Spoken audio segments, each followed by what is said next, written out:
En el año 1845, una expedición compuesta por 2 barcos zarpó hacia el archipiélago ártico canadiense. Su objetivo era encontrar un paso que sirviera como una ruta más corta para conectar el Océano Atlántico con el Océano Pacífico a través del Polo Norte canadiense. Sin embargo, poco después de iniciar el viaje, 5 miembros de la tripulación enfermaron, lo que obligó a la expedición a dejarlos en una isla de Groenlandia antes de continuar con los 129 tripulantes restantes. Nadie volvería a verles nunca más, y durante más de un siglo se desconoció el destino de los barcos. Sin embargo, en las últimas décadas hemos comenzado a descubrir qué ocurrió. Y lo que sucedió fue más aterrador de lo que cualquiera pudiera haber imaginado. Bienvenidos. Hoy os contaré la historia de la expedición perdida de Franklin. Pero antes de empezar, no olvidéis suscribiros al canal y activar la campanita para recibir notificaciones sobre nuevas historias cada semana. A comienzos del siglo XIX, y con el fin de las guerras napoleónicas, se abrió de par en par la puerta a la exploración, especialmente con la aparición de las máquinas de vapor. Por primera vez en la historia de la humanidad, el mundo estaba dispuesto a ser descubierto. Ya en 1845, los exploradores habían cubierto casi todos los rincones de la Tierra, excepto una pequeña franja, aún sin explorar. Una franja costera de unos 1.600 kilómetros en el Ártico canadiense. Fue un lugar donde muchos exploradores dedicaron toda su vida para intentar encontrar el paso del norte. Este descubrimiento no sería fácil, y sería la tumba de un gran número de marineros británicos. En aquella época, Inglaterra y las principales potencias europeas competían por su influencia en cada rincón del planeta. Y, por supuesto, esta expansión se llevaba a cabo por mar. Sin embargo, siempre había un problema: América. Las Américas actuaban como una barrera natural. Y dado que el Canal de Panamá aún no existía, eso significaba que los barcos tenían que tomar el largo camino, bordeando Sudamérica, para después subir por el Pacífico o ir al otro lado del mundo, de forma aún más remota. En cualquiera de los casos, el camino era largo, demasiado largo. Por eso, si encontrábamos una ruta más corta, el viaje de Inglaterra a China se reduciría considerablemente, lo que significaba más comercio y muchas más ganancias. Esto convirtió el descubrimiento de un camino más corto en un objetivo crucial para la Marina Real Británica. Y por eso, a lo largo del siglo XIX, la Marina lanzó un gran número de expediciones en un intento por encontrar esa ruta. ¿Sabéis qué? Ninguna de esas expediciones logró encontrar lo que estaban buscando. A mediados del siglo XIX, la Marina Real Británica decidió hacer un último intento. Se organizó una expedición que se dirigía al oeste, hacia el estrecho de Lancaster, y luego bajaba hacia el sur, recorriendo aproximadamente unos 1.670 kilómetros. Un viaje realmente difícil. Pero, ¿quién sería el afortunado? El que tuviera éxito en esta misión recibiría fama y gloria. ¿A quién se le concedería tal honor? La Marina no lograba ponerse de acuerdo. Sir John Barrow, un alto responsable de la Marina y encargado de preparar la expedición, ya tenía 82 años. Le quedaba poco tiempo y soñaba con concluir su carrera con un logro tan grande como este. ¿Quién podría liderar una expedición tan complicada? El primer nombre que le vino a la mente fue el del famoso explorador del Ártico Sir William Edward Parry. El capitán Parry había nacido en Gales en 1790 y ostentaba el récord, en 1827, por haber llegado al punto más lejano alcanzado por un explorador en el norte. A lo largo de su carrera naval, participó en 4 expediciones al Ártico, pero cuando se le ofreció la misión, rechazó la oferta, diciendo que ya estaba cansado del Ártico. El siguiente nombre en la mente de Sir Barrow fue el de Sir James Clark Ross. El capitán Ross nació en 1800 y, como Parry, era también un explorador polar. Durante sus 50 años de servicio en la Marina Real, dirigió 6 expediciones al Ártico y una al Antártico.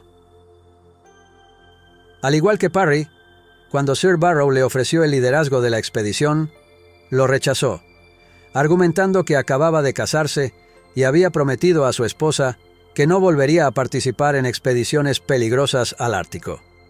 Entonces, el tercer candidato elegido por Sir Barrow fue un joven llamado James Fitzjames. A primera vista, podría parecer una elección algo extraña. James Fitzjames nació en 1813, por lo que solo tenía 31 años. Sin embargo, cuando Sir Barrow decidió elegirlo como líder de la expedición, James ya era un oficial naval destacado. Se unió a la Marina a los 12 años y ascendió rápidamente gracias a su inteligencia y valentía. Aunque algunos afirman que no fue solo por eso que fue elegido, mientras James estaba en Singapur, se encontró con George Barrow, el hijo de Sir Barrow. No se sabe exactamente qué ocurrió allí, pero lo que pasó fue que James pagó a algunas personas para que ocultaran algo que había hecho George, algo que, de haberse descubierto, habría avergonzado a su padre, Sir Barrow. Debido a eso, Sir Barrow le hizo un favor a James, ayudándole a ascender rápidamente en la Marina, tanto que a los 29 años ya era capitán de barco. A pesar de la evidente intervención de Sir Barrow y la ambición de James, la Marina rechazó que él fuera el líder de la expedición. Su argumento fue claro: no tenía suficiente experiencia. Entonces, el siguiente elegido fue capitán Francis Crozier. Crozier nació en una familia humilde en Irlanda en 1796. Era un amigo cercano de Captain Ross y, al igual que él, un explorador polar. A lo largo de sus 38 años de servicio en la Marina, dirigió 6 expediciones al Ártico y la Antártida. Crozier parecía ser la persona más adecuada para liderar esta expedición. Sin embargo, había un obstáculo. Era irlandés y provenía de una familia sencilla, no de la aristocracia británica. Los británicos no querían que alguien que fuera a marcar el último punto en el mapa del mundo y abrir el paso más importante de la Marina fuera un irlandés. Por eso decidieron nombrarlo segundo al mando, pero ¿quién sería el comandante? La última opción, el quinto candidato, fue Sir John Franklin. El capitán Franklin, en ese momento, tenía 59 años y llevaba 45 años sirviendo en la Marina. Nació en 1786 en una familia acomodada y fue el único de sus hermanos que se alistó en la Marina, ascendiendo de rango año tras año, mientras participaba en muchas batallas, entre las más destacadas, la Guerra de la Revolución Francesa, las guerras napoleónicas y la Guerra de 1812. Incluso participó en 2 de las grandes expediciones polares previas. Pero, lamentablemente, lo más conocido de Franklin fue su fracasada expedición de 1819, la cual terminó en un desastre absoluto, resultando en la muerte de 11 de sus 20 hombres. La mayoría de los que murieron lo hicieron por hambre, y los que sobrevivieron solo lograron hacerlo gracias a que se alimentaron de los cueros de sus botas. De ahí que Franklin fuera apodado el hombre que comió su bota. Sin embargo, a pesar de esto, Franklin era muy respetado entre sus hombres, conocido por su carácter religioso, amable y preocupado por el bienestar de su tripulación. Esa expedición fallida fue una oportunidad dorada para Franklin para redimir los errores del pasado. Por eso, aceptó la oferta. Así que, finalmente, la Marina Real Británica eligió a Sir John Franklin como líder de la expedición. Francis Crozier sería el segundo al mando, y James Fitzjames sería el tercer comandante, a cargo del HMS Arabia. Las naves elegidas para la misión fueron las mejores disponibles para este tipo de expedición. El barco principal, el HMS Erebus, era un buque de guerra de la clase Hecla, modificado especialmente para expediciones en el Ártico. Fue construido en 1826, medía 32 metros de largo y tenía un ancho de 9 metros. Su tripulación estaba compuesta por 67 marineros. El otro barco, el HMS Terror, Era algo más antiguo, construido en 1813 como un buque de guerra de la clase Vesuvius, y su tamaño y armamento eran bastante similares a los del Erebus. Fueron seleccionados específicamente estos dos barcos porque las naves de combate estaban diseñadas para disparar cañones y maniobrar, y por eso su estructura era mucho más resistente que la de los barcos normales. Esto les permitía navegar mejor entre el hielo del Ártico. Además, estaban equipados con la tecnología más avanzada de la época. Eran los primeros barcos en toda la Marina Real en funcionar con motores de vapor. Estaban equipados con un motor de vapor de 25 caballos de fuerza, capaz de mover la nave a una velocidad de 4 nudos, 8 kilómetros por hora. Además, la hélice de cobre conectada al motor estaba diseñada de tal forma que podía desmontarse y guardarse dentro del casco del barco para protegerla del hielo, si era necesario. Las tuberías de vapor conectadas al motor estaban distribuidas por toda la nave para ser utilizadas, al mismo tiempo, como sistema de calefacción central. Estos motores necesitaban aproximadamente 1 tonelada de agua dulce por hora. Por lo tanto, era necesario contar con equipos de desalación en los barcos. Esto proporcionaba agua dulce para los motores de vapor y para el consumo de la tripulación. El casco del barco estaba reforzado con placas de hierro instaladas en la proa y en el centro. El diseño del casco en sí era único. Podrías decir que estos barcos eran como naves espaciales para su época. Contaban con la mejor y más avanzada tecnología disponible en ese momento. El 19 de mayo de 1845, la expedición partió en su largo viaje. Llevaban a bordo 134 personas y provisiones suficientes para todos los miembros durante 3 años completos. 2 toneladas de tabaco, 7.500 litros de bebidas alcohólicas, una biblioteca con 1.200 libros y, lo más importante, los avances de la tecnología moderna. 16.000 latas de alimentos en conserva. Por primera vez, toda la comida para los marineros consistía en productos enlatados. Estas provisiones podían durar 3 años completos y podrían extenderse hasta 5 años si reducían las raciones de cada uno. La expedición zarpó desde Londres hacia el norte, hasta Escocia. Después de eso, cruzaron el Océano Atlántico hasta llegar a las Islas Balleneras en la costa occidental de Groenlandia. Pero antes de que la expedición llegara a Groenlandia, 5 miembros de la tripulación se enfermaron. Estaban demasiado débiles y no podían continuar el viaje. Por lo tanto, fueron despedidos, y esos 5 fueron los únicos que realmente sobrevivieron. En los primeros días que pasaron en la isla, los miembros de la tripulación escribieron las últimas cartas a sus familias en Inglaterra. En general, toda la tripulación estaba emocionada. Estaban a punto de embarcarse en el viaje más importante de sus vidas, uno que inmortalizaría sus nombres en la historia.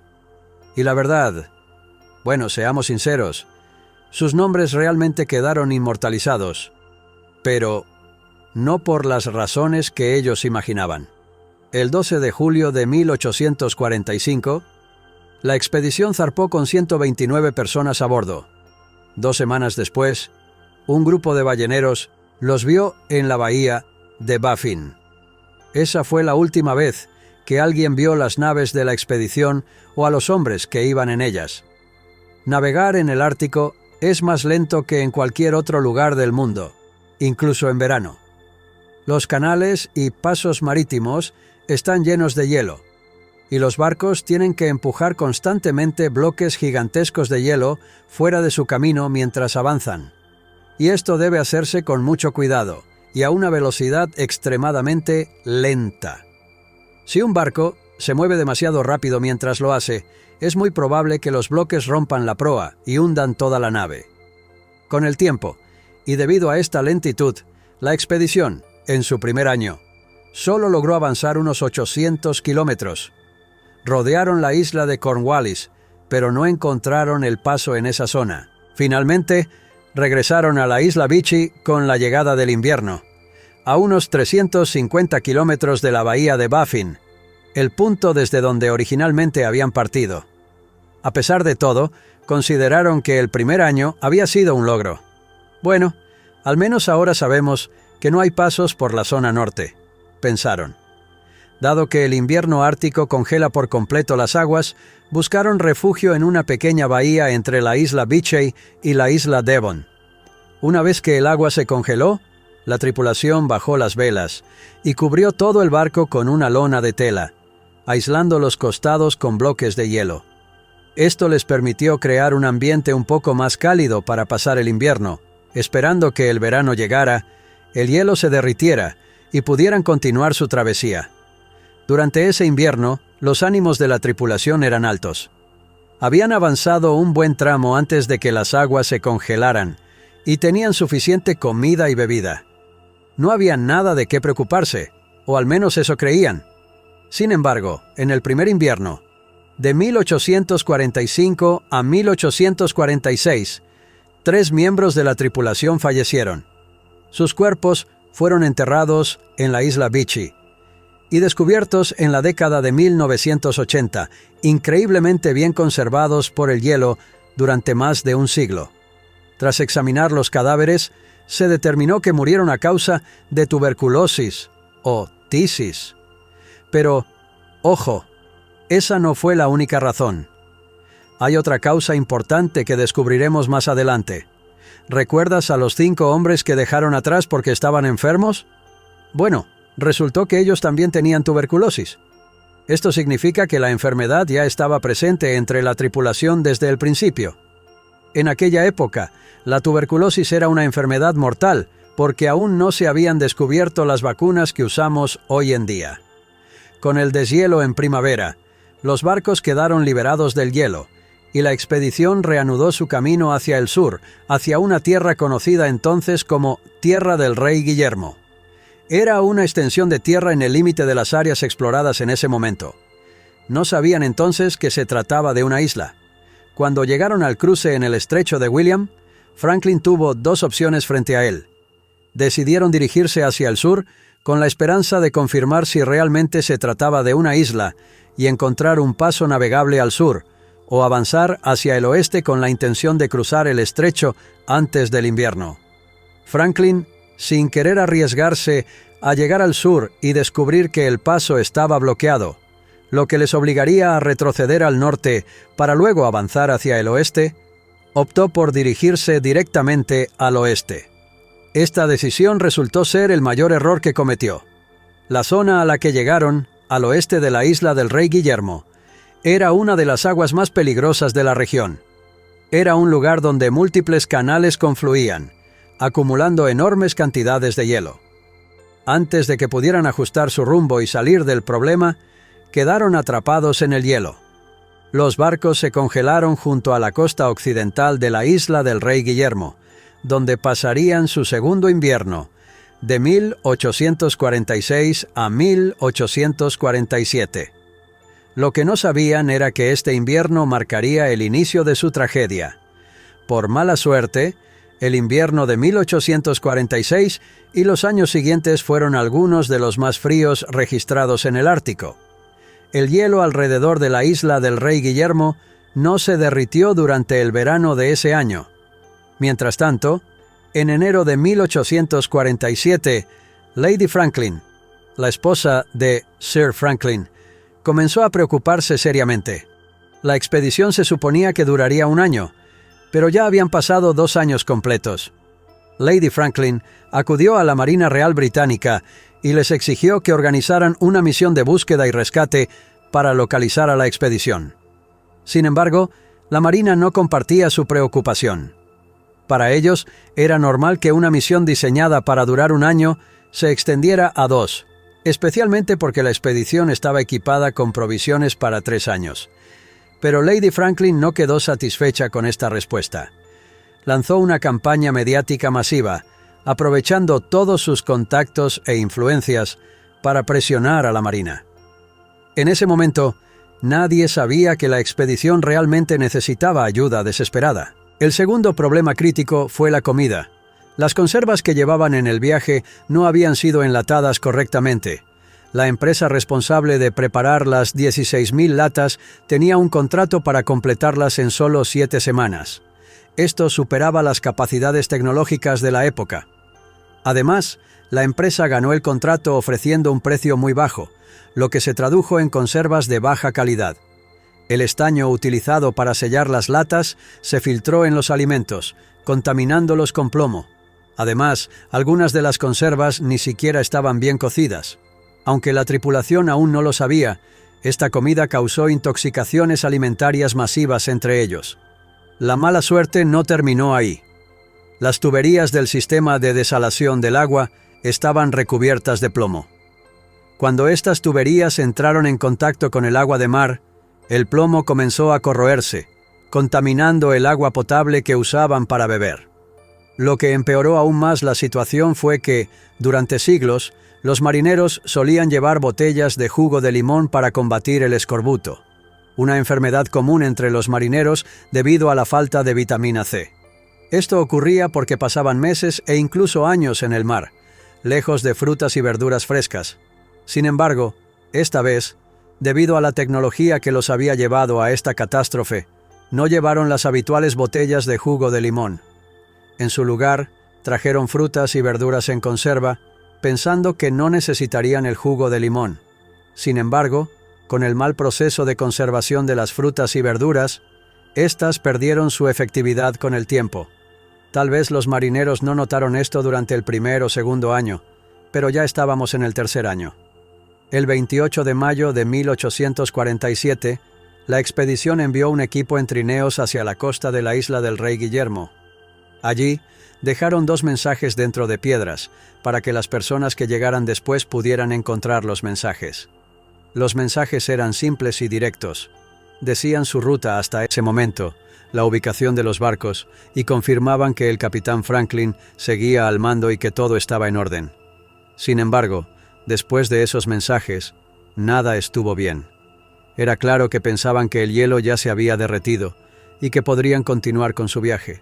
Pero en 1847 y 1848, el hielo no se derritió ni en junio, ni en julio, ni siquiera en agosto.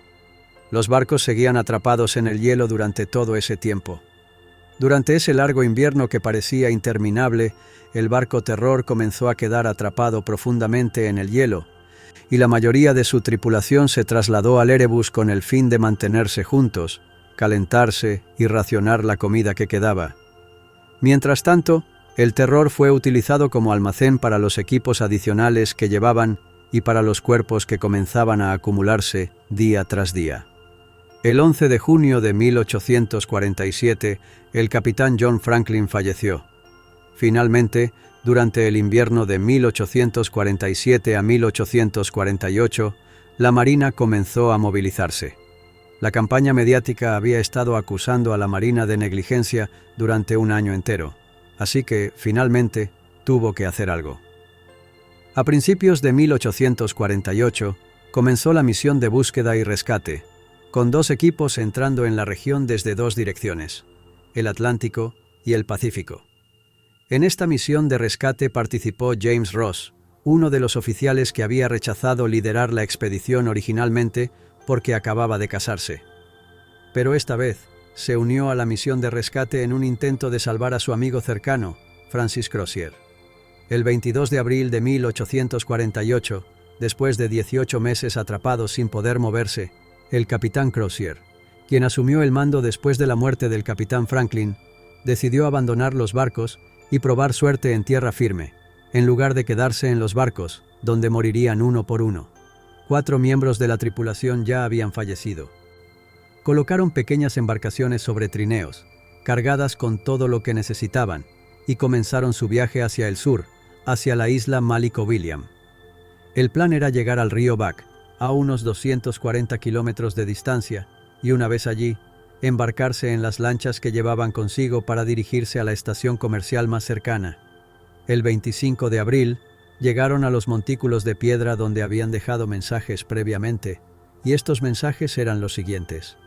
Las embarcaciones Terror y Erebus habían sido abandonadas el 22 de abril, a unos 30 kilómetros al noroeste de ese punto. después de haber quedado atrapadas por el hielo desde el 12 de septiembre de 1846.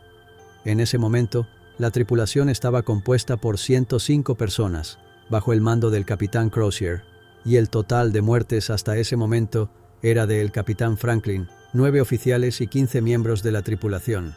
La firma era de James Fitzjames, capitán del Erebus. Comenzó el viaje terrestre y los hombres comenzaron a arrastrar trineos con un peso superior a las 3 toneladas, primero sobre el hielo y luego sobre las rocas, todo ello a temperaturas extremadamente bajas. La situación era lo peor posible. Los hombres estaban debilitados debido a la mala alimentación y la intoxicación por plomo, y muchos morían lentamente por el escorbuto. A lo largo del viaje que habían planeado, siempre que uno moría, lo colocaban en el trineo, pero esto solo aumentaba la carga sobre ellos. Imaginen a personas intoxicadas por comida y plomo, sufriendo de escorbuto, y algunos incluso con tuberculosis, obligados a caminar 240 kilómetros en medio del hielo, y además arrastrando trineos con más de 3 toneladas. No podían dejarlos atrás. No podían abandonar los trineos, ya que los necesitarían si lograban llegar al río. Así que, uno tras otro, los hombres decidieron que aquellos que no pudieran continuar serían dejados en una tienda de campaña, con algo de comida y la triste promesa de que, algún día, los regresarían a recoger. Además, en grupos pequeños, algunos se separaron del grupo principal. No sabemos si lo hicieron de manera intencional o si el grupo grande los dejó atrás debido al clima extremo. Lo que sí sabemos es que más de 20 cuerpos fueron encontrados a lo largo de la costa de la isla del Rey Guillermo, y más de 12 lugares diferentes albergaron cadáveres. En 1850, un grupo de los Inuit, el pueblo esquimal, encontró un barco abandonado, que se confirmó que era el Erebus o el Terror. Cuando entraron en el barco, encontraron a un grupo de hombres muertos en sus camas. Esta noticia hizo que los investigadores pensaran que algunos de los que se habían separado del grupo principal habían regresado al barco y decidieron morir allí, en lugar de sucumbir en el hielo. Cuando se les preguntó a los Inuit sobre la expedición, sus testimonios fueron bastante extraños. Dijeron que habían visto a un grupo de hombres comiendo carne humana, consumiendo los cadáveres de sus compañeros, y también informaron haber encontrado un foso común con más de 30 cuerpos. Todos los cadáveres mostraban señales de corte que indicaban que sus compañeros los habían comido después de su muerte. Por supuesto, cuando la Marina Británica escuchó esto, rechazaron completamente la idea, diciendo que el pueblo Inuit, esquimales, eran mentirosos y bárbaros, y que los británicos civilizados jamás harían algo así. En agosto de 1850, el equipo de búsqueda encontró las tumbas de los 3 hombres enterrados en la isla Beechey al principio del viaje. Fue en ese momento cuando se dieron cuenta de que algo realmente había sucedido con la expedición. Después de este descubrimiento, la búsqueda y rescate se convirtió en una prioridad mayor que el descubrimiento del propio pasaje noroeste. Más de 10 barcos zarparon en una operación de búsqueda y rescate para encontrar a la expedición perdida de Franklin. Varios de estos barcos de rescate sufrieron accidentes similares a lo largo de los años. Lo asombroso es que uno de esos barcos, el HMS Investigator, bajo el mando del capitán Robert McClure, descubrió por accidente el pasaje noroeste mientras buscaban a la expedición, pero también quedó atrapado en el hielo y su tripulación tuvo que abandonarlo después de 2 años. En 1853, la tripulación del Investigator se encontró con la tripulación de otro barco que también había quedado atrapado en el hielo. Juntos, lograron llegar a tierra firme con el paso de los meses. El 31 de marzo de 1854, la Marina Británica anunció que todos los miembros de la expedición habían muerto en servicio. Sin embargo, en 1993, después de 145 años del inicio de la búsqueda, ocurrió el gran shock. Se encontró el último campamento de los hombres de la expedición en la isla. Cuando los investigadores lo examinaron, confirmaron lo que los Inuit habían dicho sobre el canibalismo. Los huesos humanos encontrados mostraban marcas de corte, lo que indicaba que alguien había intentado extraer médula ósea de ellos.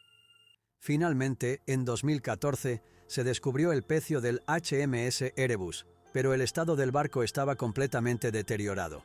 Sin embargo, 2 años después, se encontró el HMS Terror también, y la increíble paradoja fue que se encontró en el Golfo de Terror, que fue nombrado en honor al barco, pero nadie sabía que estaba hundido allí. Lo sorprendente fue que este barco estaba en excelentes condiciones, y las primeras exploraciones revelaron una gran cantidad de artefactos. Sin embargo, en 2020, la investigación se detuvo debido a la pandemia de COVID-19. En mayo de 2022, el equipo de investigación reanudó su trabajo y tal vez, en los próximos años, se revelarán nuevos detalles sobre lo que le sucedió a la desafortunada expedición de Franklin. Y así llegamos al final de la historia. ¿Qué opinan de la historia? Si tienen alguna otra que les gustaría escuchar, déjenla en los comentarios. Hasta la próxima.